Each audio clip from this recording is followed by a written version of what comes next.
Yes, students, lecture number 8.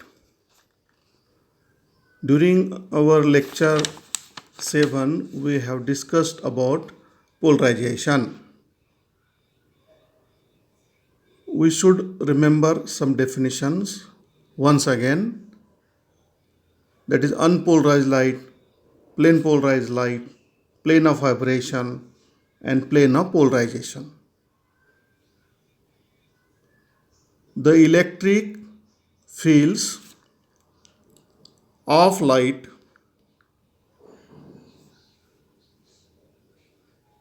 the electric fields of light waves emitted by a light source will be in all possible directions, and corresponding magnetic fields will be perpendicular to their electric fields.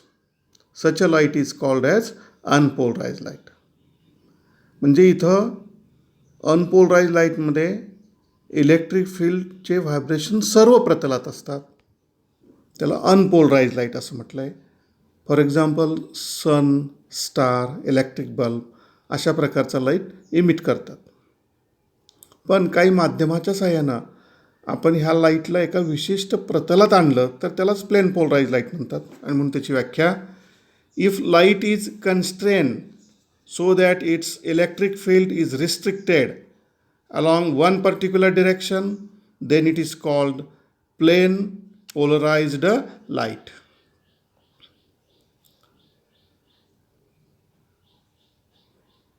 This is denoted by two-headed arrow in a particular plane.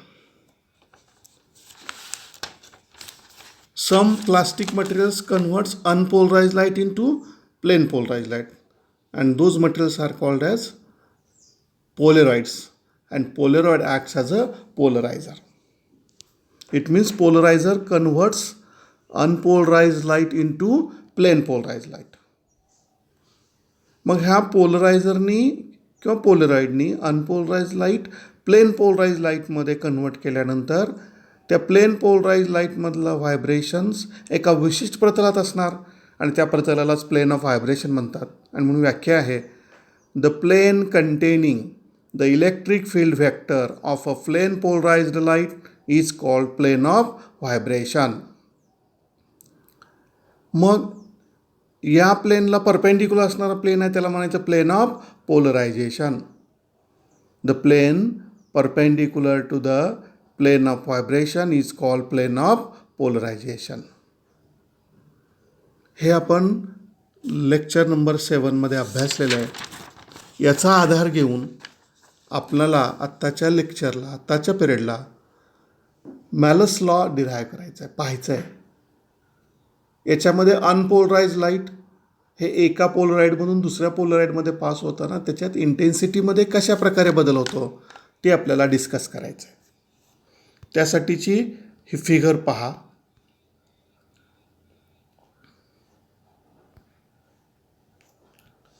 या फिगरच्या सहाय्यानं आपल्याला चर्चा करता येईल. इथं unpolarise light दाखवलेलं आहे. First polarise म्हणून पास झाला की त्याचं रूपांतर पोलराइज्ड लाईटमध्ये होतं. सेकंड पोलराइजवर मधून तो जाताना सेकंड पोलराइजचा ॲक्सिस आणि हा इलेक्ट्रिक फील्ड ह्याच्यातला अँगल इथं दाखवलेला आहे, थीटा आहे.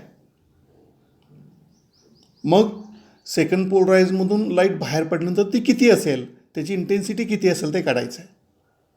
इथे एक सगळ्यात महत्त्वाचं लक्षात ठेवा, आपण मागील इयत्तेत अभ्यासलेलं आहे, intensity is directly proportional to the square of the amplitude.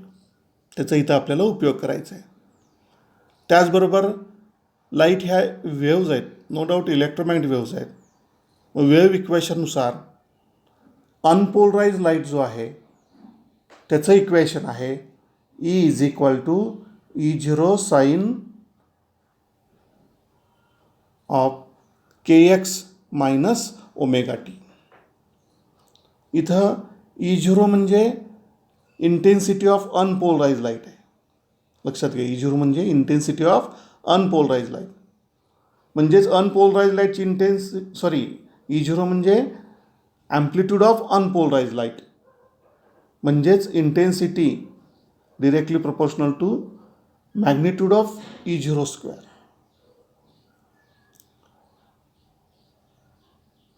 आता हा अनपोलराइज लाईट फर्स्ट पोलराइजमधून पास केला, तो पास होताना असं आपण गृहीत धरलेला आहे, phi be the angle between axis of the polariser and vector E. मग पोलराइज लाईटची इंटेन्सिटी किती असेल? पोलराइज लाईटची intensity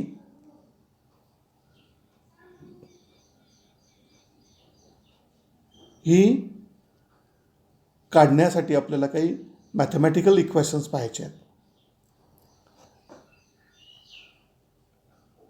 let us consider a particular wave having its electric field at an angle phi to the axis of the first polarizer.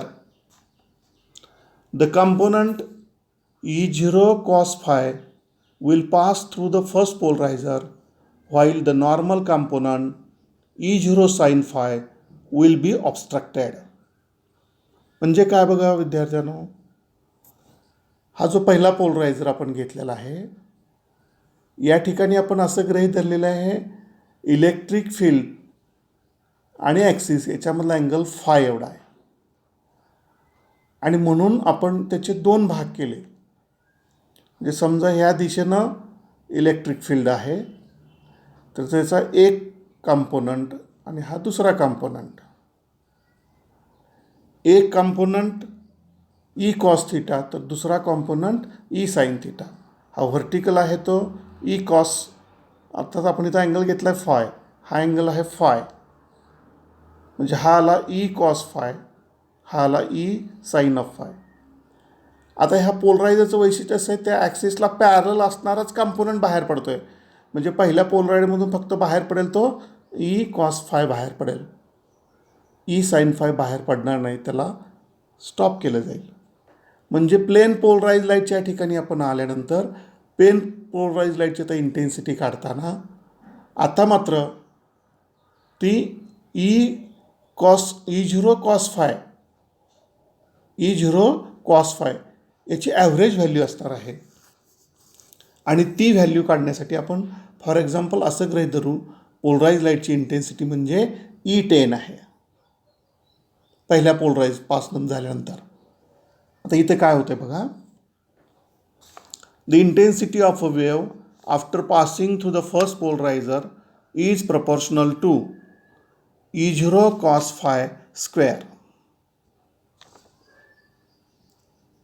Phi will have value from 0 to 180 degree and the average of cos square phi is half. Hence, intensity of wave after passing through the first polarizer is directly proportional to half E0 square.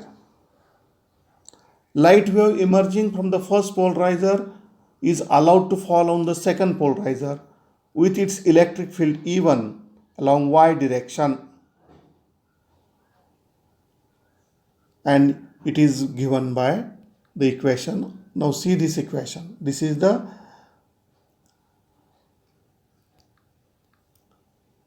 the equation of light wave emerging from the first polarizer. E1 is equal to vector j E10 sin of kx minus omega t. इथं बदल कशाचा झाला आहे बघा, फक्त त्याच्या ॲम्प्लिट्यूडमध्ये बदल झाला आहे. जे म्हणजे Y axis, along the Y axis असं गृहीत धरायचं आहे. मग आता पहिल्या पोलराइडमधून बाहेर पडलेल्या लाईटची इंटेन्सिटीला आपण I1 म्हणूयात. साहजिकच I1 म्हणजे आपल्या फॉर्म्युल्यानुसार ॲम्प्लिट्यूडचा square, of course magnitude of amplitude square, आणि म्हणून I1 directly proportional to E10 square. आता हा लाईट दुसऱ्या पोलराइजमधून पास झाला आहे, त्यावेळेस इथं theta be the angle between electric field vector and axis of the second polariser असं गृहीत धरलेलं आहे.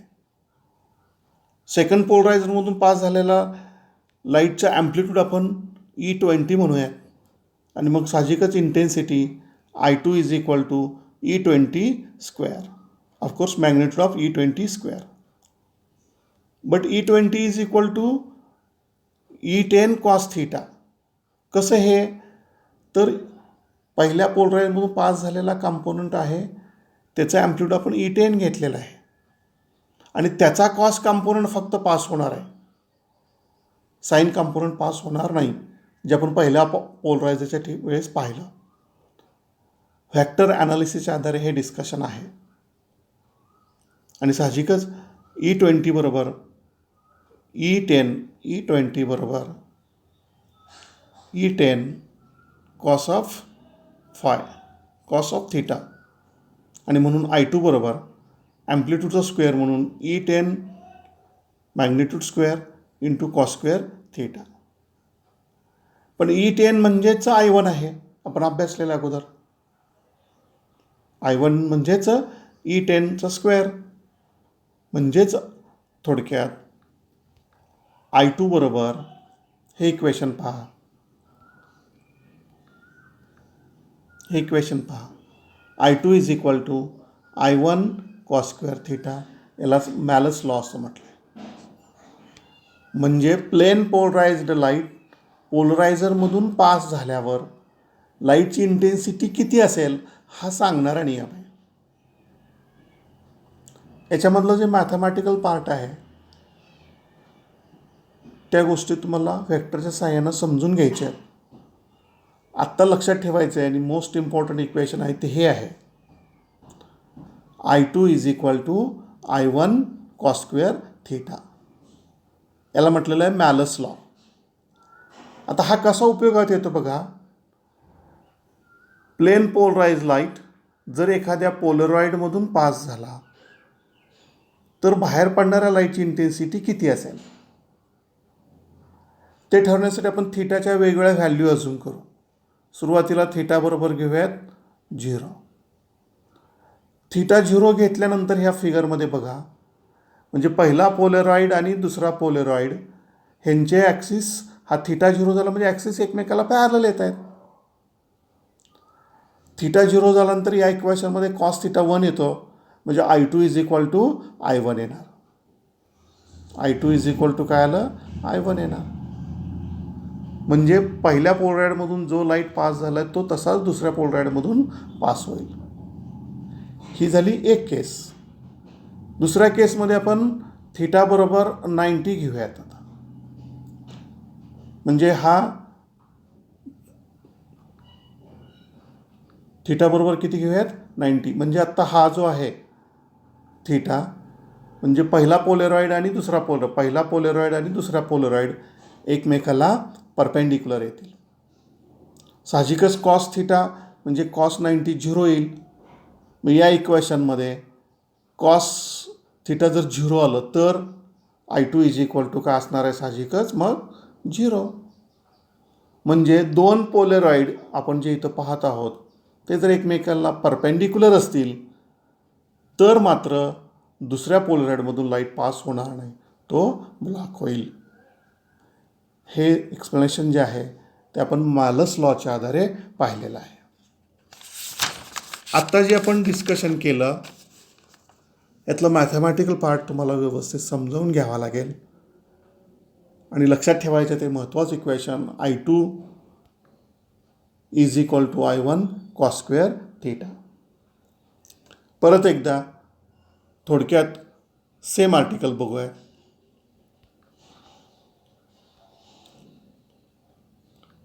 Listen carefully.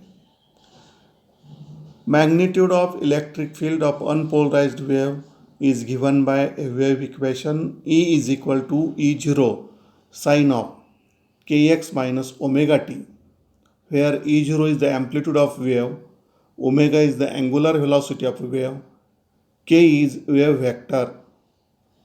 Here E0 means amplitude of unpolarized light. We know that intensity is directly proportional to the square of amplitude.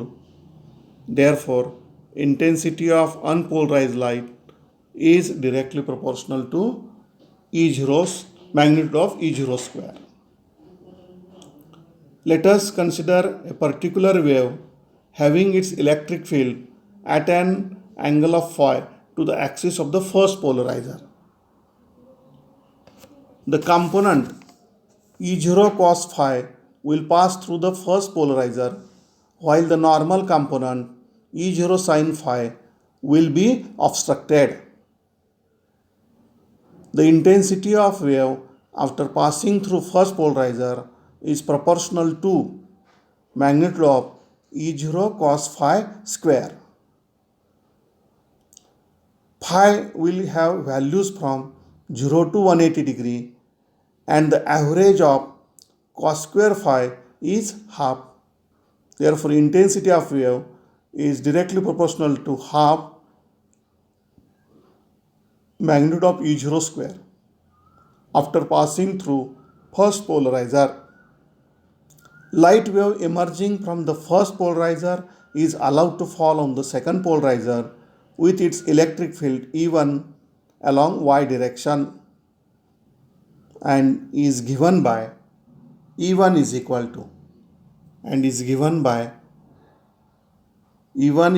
to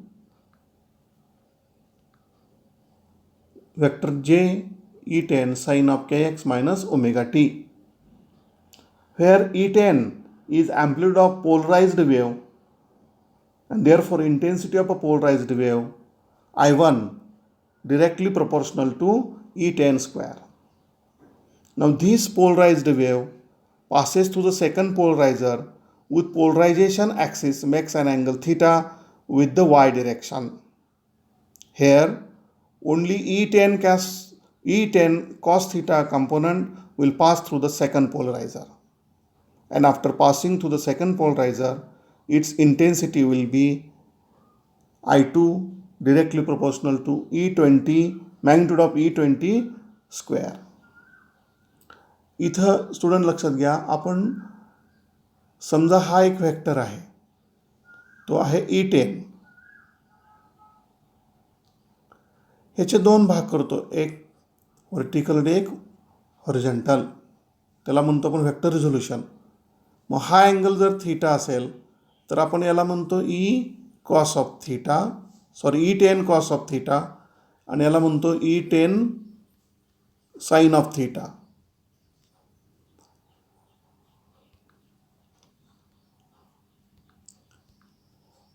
आणि मग त्याच्या आधारे आपण हे चर्चा करतो, आणि म्हणून I2 is directly proportional to E20 square, म्हणजेच I2 directly proportional to E10 square cos square theta.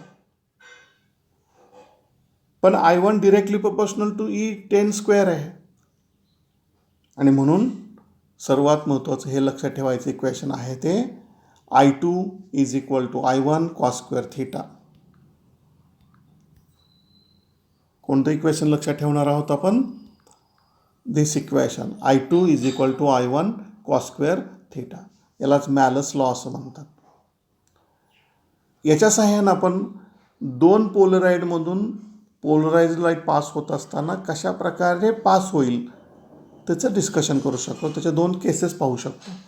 पहिली केस आपण गृहीत धरूयात, थीटा बरोबर 0 आहे, म्हणजे हे दोन्ही पोलराइड एकमेकाला पॅरलल आहेत. त्यावेळेस काय होईल? कॉस थीटा 1 येईल, कारण थीटा इज इक्वल टू 0 आहे, आणि म्हणून इथं काय येईल? I2 is equal to I1.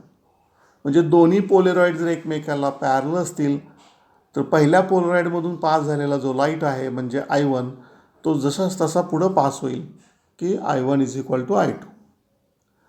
दुसरी शक्यता, theta is equal to 90 degree घेतलं तर कॉस थीटा मात्र आता 0 येतो बघा, आणि म्हणून I2 इज इक्वल टू काय येईल? 0 येईल.